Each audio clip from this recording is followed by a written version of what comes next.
ये राष्ट्रीय प्रवक्ता और मेरे बड़े भाई माननीय तरुण सुख जी और हमारे वरिष्ठ नेता और हमारे राष्ट्रीय प्रवक्ता माननीय संबित पात्रा जी और हमारे संगठन के मंत्री माननीय दिनेश जी भाई साहब और साथ ही सुखविंदर सिंह जी और हमारे जगदीप सिंह जी और सभी हमारे प्रदेश के पदाधिकारी और सभी हमारे वरिष्ठतम पदाधिकारीगण और सभी जुड़े हुए हमारे किसान भाइयों और बहनों, सबसे पहले तो मैं आप सबका बहुत बहुत स्वागत करता हूं, अभिनंदन करता हूं। और मैं आज शूरवीरों की धरती पंजाब के भाइयों से मेरा संवाद हो रहा है, तो मैं सबसे पहले तो आपका बहुत बहुत धन्यवाद देना चाहूंगा कि आप सब आज कृषि से संबंधित विषयों पर हम सब इकट्ठे हुए हैं। और जैसा कि अभी तरुण जी भाई साहब ने भी कहा कि पंजाब के अंदर जिस तरह से किसानों के साथ में और किसानों को जिस तरह से भ्रमित करने का काम किया जा रहा है, तो मैं सोचता हूं कि ये जो लोग किसानों को बरगलाने की कोशिश कर रहे हैं वो शायद किसानों के साथ में धोखा कर रहे हैं, क्योंकि ये जो बिल है, ये बिल अगर इनकी वास्तविकता में मैं अगर बात करूं तो इन बिलों की आत्मा अगर कोई है तो एक ही शब्द में पूरी हो जाती है, और वो है किसान को आजादी। भारत को आजादी मिली 1947 में और किसान को आजादी मिली 2020 में। कोई भी व्यक्ति, कोई भी अगर किसी भी प्रोडक्ट को, चाहे वो साबुन हो या अन्य कोई भी हो, उसको देश के किसी कोने में बेच सकता है। बेच सकने की आजादी किसी भी स्थान पर, किसी भी व्यक्ति को मन चाहे रेट के ऊपर। लेकिन अपने किसान भाइयों को ये आजादी नहीं थी, और किसान अपने उत्पादन को वो मन चाहे स्थान पर नहीं बेच सकता था। इस बात की उनके ऊपर एक प्रतिबंध था। और मैं स्वयं किसान हूं और मैंने खेती की है, मैं खुद खेती करता हूं आज भी। और मैं सोचता हूं कि अगर मेरे स्तर पर भी देखूं तो मैं तो ये कहना चाहूंगा कि मंत्री की भाई साहब कह रहे मंत्री, मैं तो एक कार्यकर्ता हूं भारतीय जनता पार्टी का, और कार्यकर्ता के नाते मैं ये कह सकता हूं कि मेरा कई बार जब मैं छोटा था बचपन में, तो मेरे को सबसे ज्यादा अगर मेरे कोई संघर्ष भी हुए तो वो मंडी के अंदर हुए। और मंडी के अंदर मेरे और आड़तीय हो या अन्य विषयों को लेकर हमेशा इस बात का जिक्र रहता था, इस चर्चा होती थी, और सरकार के साथ में कई बार मुठभेड़ भी होती थी। किसान परेशान रहता था, अपने अनाज को लाकर वहां रखने के बाद में उसको रेट नहीं मिलती थी, मुझे भी नहीं मिलती थी, आप भी इस सब को अच्छी तरह से जानते हैं। तो आज किसान को ये आजादी देने वाला बिल है, और मैं ज्यादा इस विषय पर नहीं लूंगा क्योंकि मुझे आपको ज्यादा सुनना है, लेकिन कुछ छोटे छोटे जो पॉइंट है, दो चार, मैं उनको आपको बताने की कोशिश करूंगा। कि हम ये बात करते हैं कि इस स्वामीनाथन आयोग की सिफारिश को लागू कब करेंगे। जब भी कोई नेता जाता है, मीडिया होता है, तो मीडिया भी ये पूछता है और किसान संगठन भी यही कहते हैं, और एक जबान के ऊपर ये चर्चा है कि स्वामीनाथन आयोग की सिफारिश को कब लागू करें। मुझे ये बताते हुए खुशी हो रही है कि आज स्वामीनाथन आयोग की सिफारिश में से 99.9 कह सकता हूं कि उनकी सिफारिश को लागू कर दिया गया है, और उसमें इन तीनों बिलों का जिक्र है। और इन तीनों को, उसमें भी ये एक देश एक बाजार हो, किसान को स्वतंत्रता हो, और कॉन्ट्रैक्ट का भी उसमें फार्मिंग का भी हो, और आवश्यक वस्तु अधिनियम में सारी चीजें कि किसान को किस तरह से कब आजादी मिलेगी, ये स्वामीनाथन आयोग की सिफारिश के अंदर भी कहा है। जब इसको लागू करने की बात आती है तब विपक्ष के लोग खड़े होते हैं, विरोध करते हैं, और नहीं करते हैं तो विरोध करते हैं, जब हो जाता है तो भी विरोध। तो मैं सोचता हूं कि ये जो बिल है, ये तीनों बिलों के अंदर जहां हम एक प्रधानमंत्री जी ने 10,000 एफपीओ बनाने का तय किया है, मैं उसके बारे में आपको विस्तृत बनाना चाहूंगा पहले, क्योंकि जब तक बिल के ऊपर जाएंगे उससे पहले ये चीज बताना जरूरी कि इनको क्यों लागू किया। क्योंकि 10,000 एफपीओ बनेंगे जो देश के अंदर सभी किसान समूह बनेंगे, उनके लिए ये रखा गया है कि जब 10,000 एफपीओ बन जाएंगे तो उसके अंदर किसान को उन एफपीओ जो किसान संगठन है, समूह है, आज हम किसान है, अपने एक अगर अपना उत्पादन है, जैसे अपना अगर सरसों की बात करें तो जो हमारी सरसों है वो सरसों हम तैयार करते हैं, मंडी के अंदर बेचते हैं, उसके बाद में कहाँ जाती है, क्या कौन खरीदता है और किस जगह पर जाती है, और व्यापारी उसको कहाँ ले जाकर किसी प्रोसेसर को बेच सकता है, देश के अन्य कोनों में बेच सकता है या किसी भी जिले में बेच सकता है, उसको छूट है। लेकिन किसान के घर से निकलने के बाद में छूट है, लेकिन किसान के घर में है तब तक उसको छूट नहीं है। तो इसलिए ये जो 10,000 एफपीओ बनेंगे, उन एफपीओ के अंदर जो किसानों का समूह बनेगा, हमारी खुद की प्रोसेसिंग यूनिट हम लगाएंगे। आज जैसे हमारे राइस मिल, हमारे पास में बहुत बड़ी राइस मिल है,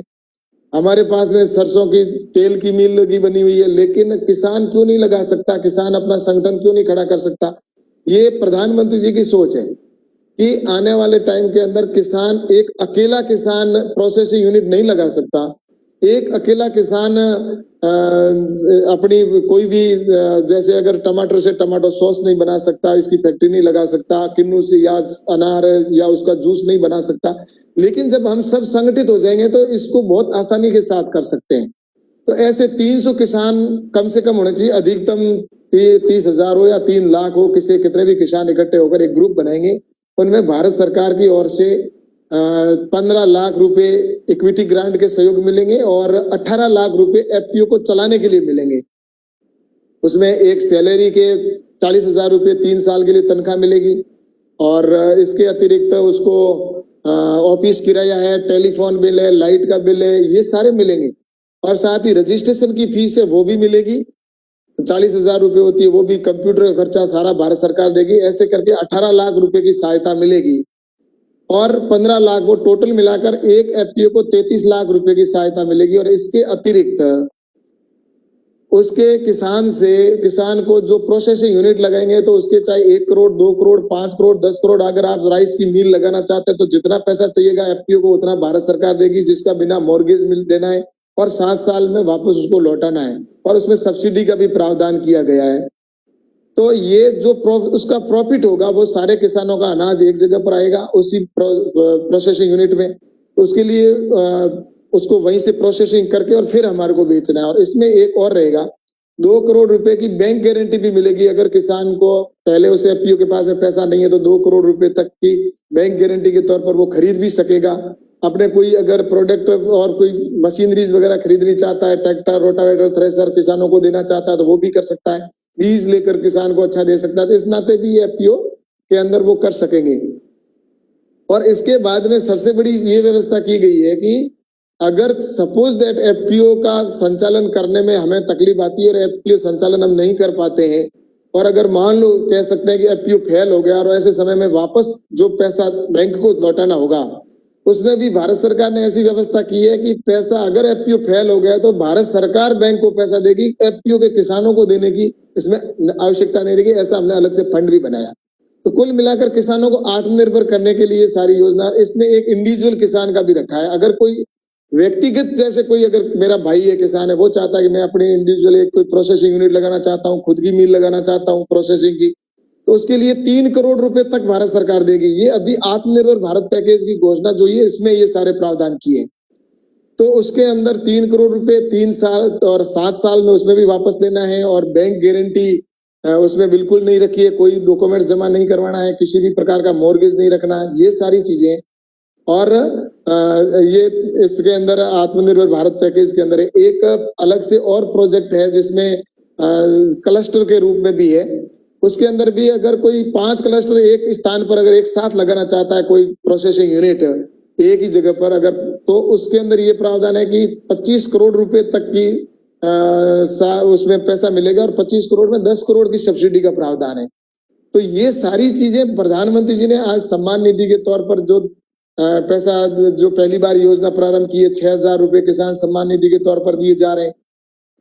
हर साल 6,000 रुपए 2-2 हजार की किस्त के अंदर 3 साल हर 3 महीने के अंदर दिएंगे, जो 1 लाख लगभग 10 करोड़ किसानों के खातों के अंदर ये पैसा डायरेक्ट गया है। और मैं तो ये कहना चाहता हूं कि बजट का अगर प्रावधान की बात करें तो ये जो बजट है प्रधानमंत्री जी का, तो पहले यूपीए की सरकार को और अब की हमें तुलना करनी चाहिए कि यूपीए के टाइम में कितना पैसा मिलता था और मोदी जी की सरकार में कितना मिलता है। यूपीए के समय के अंदर जो पैसा मिलता था, यूपीए के टाइम में जो पैसा मिलता था वो मात्र, और बजट का प्रावधान था मात्र 2009-10 के अंदर और 11-12 में 13 या 14 हजार करोड़ रुपए का बजट का प्रावधान था, लेकिन अभी 1,34,000 करोड़ का प्रावधान किया है, यानी कि उनके समय से 10 गुना अधिक किया है। तो ये सारी चीजें आप देख रहे हैं कि प्रधानमंत्री जी ने आने वाले समय के अंदर किसान को आत्मनिर्भर बनाने के लिए, लाल किले से प्रधानमंत्री जी ने पहली बार कहा है कि किसान के लिए इतनी योजनाएं बनी और किसानों को आत्मनिर्भर बनाना है, 2022 तक लक्ष्य रखा है, डबल इनकम करना है। तो इसके लिए इन बिलों को लाना जरूरी था, और जिसके अंदर किसान को आजादी देने का बिल है। इसके अंदर किसान अपने उत्पादन को मंडी परिधि के बाहर या कहीं पर भी बेच सकेगा, तो उसको कोई टैक्स नहीं देना पड़ेगा। मंडी परिधि के अंदर बेच सकता है, मंडी परिधि के बाहर बेच सकता है, और वो अपने उत्पादन को किसी भी, जब हम पहले जानते हैं कि मंडी के अंदर जाते थे उस समय क्या स्थिति बनती थी कि व्यापारी जो रेट तय करता है उस पे हमें बेच के आना होता था। हमारी मजबूरी थी कि उसी रेट के अंदर बेचना है, क्योंकि हम अगर वापस लेके जाएंगे तो उसका ट्रांसपोर्टेशन खर्चा होगा, समय भी बर्बाद होगा। तो इस नाते इस कानून के अंदर अब ये प्रावधान भी किया, और 3 दिन के अंदर उसको किसान को पैसा देने का भी प्रावधान रखा है कि 3 दिन के अंदर उसको पैसा देना होगा। और इसके साथ ही अगर उसको विश्वास है किसान को तो 3 दिन का समय दे, अगर किसान और व्यापारी के बीच में कोई विश्वास नहीं है तो एडवांस में देकर उसको किसान अपना उत्पादन बेच सकेगा। तो इस तरह से ये एक किसानों का जो ये महत्वपूर्ण बिल है, जिसके अंदर ये एक तो किसान को स्वतंत्रता मिली, और दूसरा जो कॉन्ट्रैक्ट फार्मिंग का बिल है, उस कॉन्ट्रैक्ट फार्मिंग के अंदर जो बिल है उसके अंदर कीमत आश्वासन का जो बिल है उसके अंदर किसान के और व्यापारी के बीच में ये करार हो जाएगा कि 100 रुपए के स्टाम्प के ऊपर दोनों का एडवांस में तुम अपने उत्पादन को, अगर जैसे उदाहरण के तौर पर मैं आपके सामने किन्नू का रखता हूं, अगर किन्नू की रेट तय हो गई कि 10 रुपए के अंदर देंगे, तो 10 रुपए के अंदर अगर रेट किलो में तय हुई फसल, ये बोने से पहले एग्रीमेंट हो जाएगा, और जिसकी वजह से उसका एग्रीमेंट हो जाएगा, और उसके बाद में उसने जैसा तय किया 10 रुपए और रेट घट जाती है, मान लो 5 रुपए या 6 रुपए आ जाती है, तो ऐसे समय में व्यापारी को 10 रुपए के अंदर खरीदना ही होगा, अन्यथा उनके खिलाफ कानूनी कार्रवाई होगी। और वहीं अगर किसान को अगर रेट बढ़ जाती है, कई बार अगर 15 रुपए 20 रुपए हो जाती है, तो ऐसे समय में किसान स्वतंत्र है, किसान बढ़ी हुई दर के ऊपर किसी भी व्यापारी को बेच सकता है, उसके खिलाफ कोई कानूनी कार्रवाई नहीं होगी। लेकिन अगर व्यापारी ने मना कर दिया, उस एग्रीमेंट जो 10 रुपए के अंदर एग्रीमेंट हुआ उसमें अगर उसने मना कर दिया, तो उसको खिलाफ कार्रवाई भी होगी, और उसका 150% उसके ऊपर पेनल्टी होगी। यानी कि अगर उसके 5 लाख का उत्पादन है तो उसकी जगह उसको 12.5 लाख रुपए की पेनल्टी होगी, और अगर उसने आनाकानी की तो पर डे 5,000 रुपए की पेनल्टी भी उसके ऊपर लगाई जाएगी। ऐसा प्रावधान भी किया गया है। और अगर व्यापारी, किसान ने अगर कोई, मान लो किसान को सिर्फ इतना ही, अगर कानून का जो दायरा रखा गया वो भी एसडीएम कार्यालय रखा गया है, अपना नजदीक का जो एसडीएम कार्यालय, जो उसका एसडीएम कार्यालय है उसके अंदर जाकर अपील कर सकता है किसान, और उसमें एक बोर्ड का गठन होगा। बोर्ड के गठन में जैसा अपन लोकल में कह सकते हैं पंच, जिसमें 2 व्यापारी के व्यक्ति होंगे, 2 किसान के व्यक्ति होंगे, और दोनों बैठकर उनको एसडीएम कहेगा भी 5 दिन या 7 दिन में आप अपना फैसला सुना दीजिए। अगर समझौता होता है तो ठीक है, अगर समझौता नहीं होता है तो फिर 1 महीने में एसडीएम अपनी सुनवाई करेगा और उसको सुनाएगा कि ये फैसला हुआ है। और इसमें सिर्फ इतना ही है, अगर किसान के सिर्फ खिलाफ अगर फैसला जाता है तो उसने अगर कोई एडवांस में पैसा ले रखा है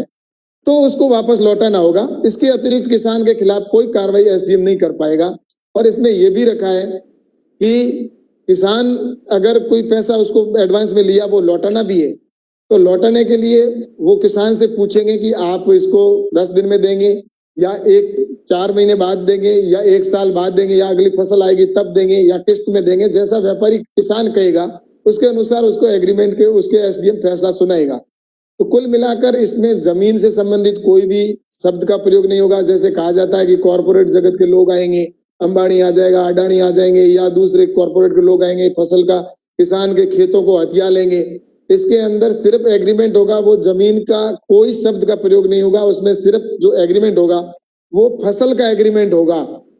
और वो भी किसान खुद बोएगा, किसान खुद तैयार करके, और जब फसल कटेगी उस समय उसको देना है।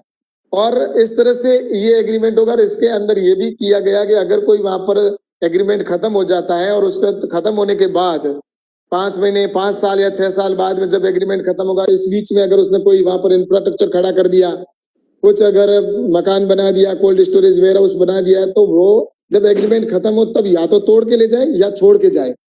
वो किसान की संपत्ति हो जाएगी। अगर तो वो ये नहीं कह सकता कि तुम्हें 50% मुझे देना होगा या 10% मुझे देना होगा। कई बार होता है कि मैं ये तेरे को छोड़ के जा रहा हूं और तुम्हें इतना पैसा मुझे देना होगा। ये लायबिलिटी किसान की नहीं है, या तो तोड़ के ले जाए या छोड़ के जाए। छोड़ के जाएगा तो किसान की संपत्ति हो जाएगी। तो इस तरह से ये कानून में प्रावधान किया है। और साथ ही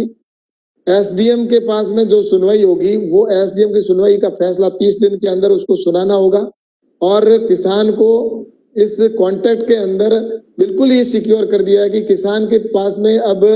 इस बात की चिंता नहीं है कि पहले जैसे अपन आलू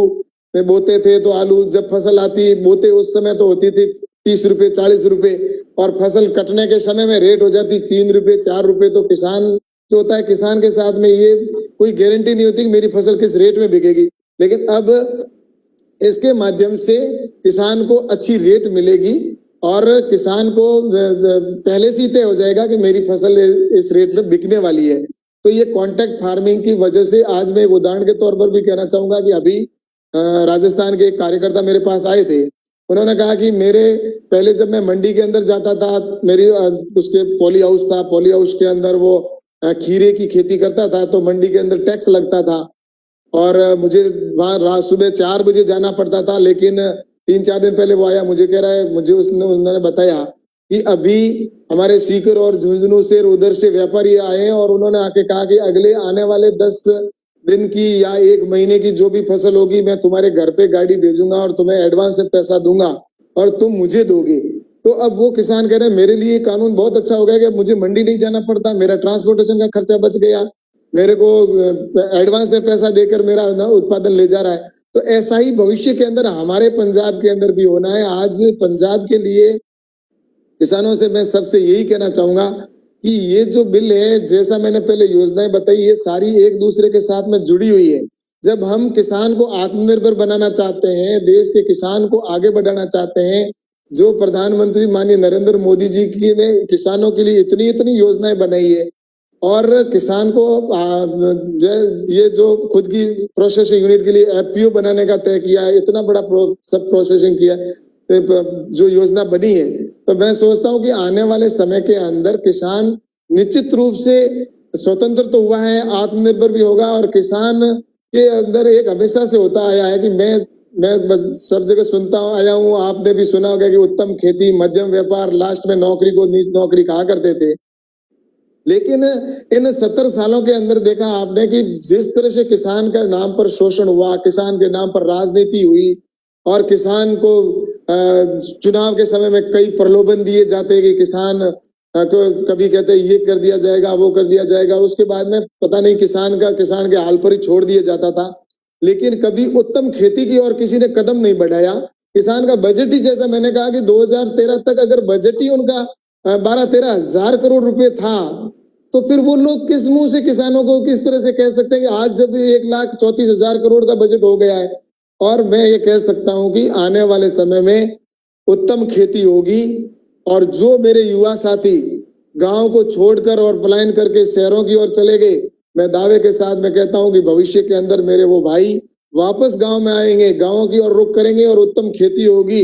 इसमें कोई दो राय नहीं है। बस प्रधानमंत्री जी ने ये जो इतने महत्वपूर्ण बिल लिए बनाए, जो पास हुए लोकसभा और राज्यसभा में, ये मैं आपको कह सकता हूं कि ये चुनावी घोषणा पत्र में भी था और उस घोषणा पत्र को क्रियान्वित करने का काम हुआ है। और घोषणा पत्र के आधार पर मैं तो ये कहता हूं कि चाहे वो ये भी कहा कि धारा 370 हटाएंगे तो हटाई, भगवान श्री राम के मंदिर की बात आई तो राम के मंदिर का फैसला हुआ, इसी तहत ये किया। अब कांग्रेस के लोग हर विषय पर उनका विरोध करना उनकी आदत में शुमार हो चुका है। वो जब भगवान श्री राम का मंदिर का फैसला आया तब विरोध किया, उन्होंने सीए के कानून पे विरोध किया, धारा 370 पे विरोध किया। तो ये आज उनकी आदत में है। लेकिन मैं किसान भाइयों से सबसे आग्रह करूंगा कि आने वाले समय के अंदर माननीय प्रधानमंत्री जी के नेतृत्व की जो सरकार है वो निश्चित रूप से किसानों के हित के निर्णय करती जाएगी और आने वाले टाइम के अंदर किसान आत्मनिर्भर होगा। और किसान देश के लिए अगर इकोनॉमिक को जो 5 ट्रिलियन इकोनॉमी की अपने बात की है तो उस तक पहुंचाने के लिए निश्चित रूप से किसान के मार्ग से होते, किसान के खेत से होते हुए इस लक्ष्य को हम पार करेंगे, ऐसा मुझे कहना था। बाकी जो भी विषय होंगे आपके, तो मैं आपके बीच में हूँ और संबित जी भाई साहब भी है और तरुण जी भाई साहब भी है, तो निश्चित रूप से आपके जो भी सवाल होंगे उसके हम जवाब देने की कोशिश करेंगे। बहुत बहुत धन्यवाद। रणदीप देओल जी, अपने ਜਿਹੜੇ किसान वीर कोई प्रश्न उन्होंने